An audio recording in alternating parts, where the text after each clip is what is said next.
जय गुरु गोरखनाथ। आदरणीय दर्शकबिन, गोरख से यात्रा क्रियामा आज पनि म प्रस्तुता राजु बस्याल गोरखसित ग्लोबलाइजेसन कार्यक्रम लिएर आइसकेको छु र आजको मेरो टपिक छ मण्डेला इफेक्टको बारेमा।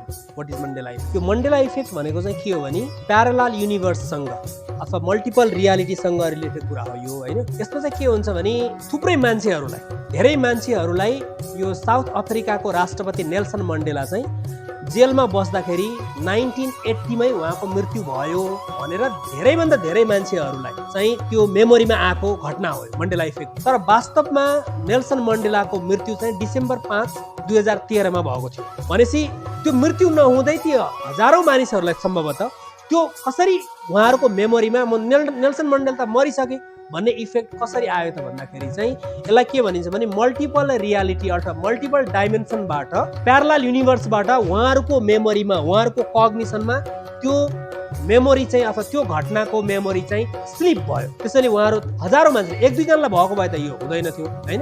हजारौं मान्छेलाई नेल्सन मण्डेला त मरिसके भनेर भने, तर वास्तवमा नेल्सन मण्डेला त 2013 मा मात्रै मरेका थिए। भनेपछि यस्तो घटना किन हुन्छ त भन्दाखेरि संसारमा जे हाम्रो यो धरतीमा हुन्छ त्यो कुरा चाहिँ इट्स बिङ अलरेडी डन, त्यो गरिसकिएको छ मल्टिपल रियालिटीमा अथवा त्यो प्यारलल युनिभर्समा चाहिँ हामीले गरिसकेको छौँ।